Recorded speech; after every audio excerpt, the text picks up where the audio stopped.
वक्फ करें, इसको लेकर आप सवाल खड़े कर रहे हैं कि क्यों रोक दिया गया। दूसरी तरफ अगर हिंदू या गैर मुस्लिम की एंट्री हो जाए तो आप लोगों को बुरा लग रहा है, आप कह रहे हैं नहीं ये तो धार्मिक मामलों में दखलंदाजी करने की कोशिश है। आप बताइए प्राची, इसी का जवाब मैं दे रहा हूं कि ये धार्मिक मामलों में कि हमारे देश में बिल्कुल नहीं है। मैं यही जवाब ले रही हूं अमित जमाई से। हाँ, ईसाई हो, मुसलमान हो, हमारे देश में चाहे कोई भी धर्म हो, हिंदू हो, मुसलमान हो, सिख हो, हमारे धर्म में दान करने का एक बहुत बड़ा पुण्य काम माना जाता है, सभी धर्मों में माना जाता है। और हमने देखा है कि बहुत सारे हिंदू जो है मस्जिदों के लिए भी ज़मीन दान करते हैं, और बहुत सारे मुसलमान हमारे देश में सैकड़ों नज़ीर हैं कि मंदिरों के लिए ज़मीन दी गई है। तो मान के चलिए कि कोई हिंदू देना चाहे तो उसे 5 साल का वेट करना पड़ेगा, लेकिन अगर कोई मुसलमान हिंदू बन जाता है तो क्या उसे भी 5 साल का वेट करना पड़ेगा? ये हम ज़मीन को चाहे बर्बाद कर दें, उसको बेच दें, उसको खा जाएं, मेरी ज़मीन है, मैं किसको देना चाहता हूं, आपसे क्या मतलब है? ये सरकारी टेकओवर का क्या मतलब है भाई? मैं अगर मानिए सिख गुरुद्वारा देना चाहता हूं, मेरी ज़मीन है ना, सरकार से इससे क्या मतलब है? कोई हिंदू भाई अगर मुसलमानों को देना चाहता है, सरकार से क्या मतलब है? 5 साल का इसमें क्यों जांच परख क्यों है? समाज हमारा ऐसे जो गुथा हुआ है उसके बीच में जहर डालने का काम जफरुल इस्लाम साहब की पार्टी कर रही है, क्योंकि ये मुसलमानों के खिलाफ है, ये दलितों के खिलाफ है, ये पीडीए के खिलाफ है। अरे नौकरी का इंतजाम करो, टैरिफ को सही करो, पाकिस्तान ऑक्युपाइड कश्मीर में अमेरिका घुस गया है, वहां जाके देखो, चीन के बॉर्डर पे जरा देश के लोगों को इकट्ठा करो। अमित जमाई जी, आप जिस जहर की बात कर रहे हैं, हमारा देश कितना बिखरा हुआ है, इस वक्त सबको इकट्ठा करने की जरूरत है। आप ये बात मानते ही होंगे कि देश संविधान से चलेगा, कानून से चलेगा, हमारे देश के न्यायालयों से चलेगा। जब संसद से कानून पास हो गया, सुप्रीम कोर्ट में मामला है और अभी सुनवाई चल रही है, मामले पर फैसला आना है, तो उससे ठीक पहले अभी से सड़क पर उतरकर दबाव बनाने की कोशिश क्यों है?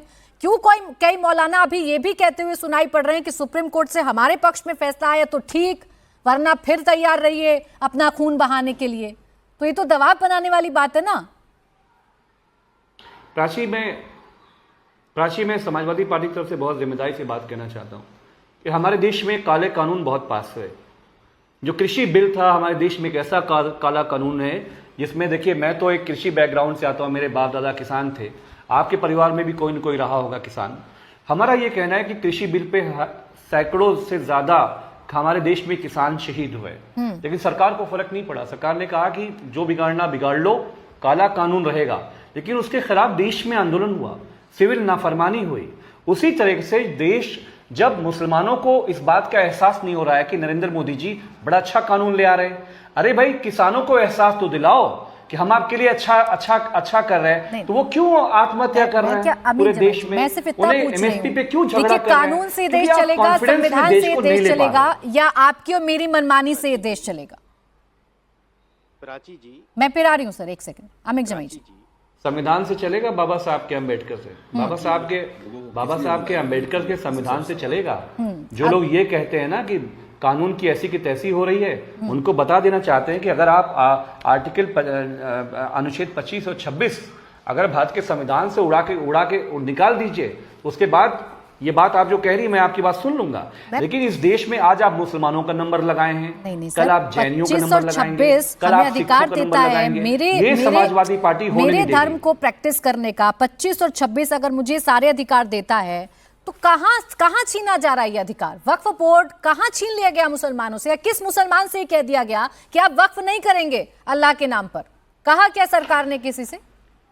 हाँ, कहा गया है, कहा गया प्राची, कहा गया है। आप अगली डिबेट में मैं दोबारा आप मौका देंगे तो मैं हिस्सा लूंगा।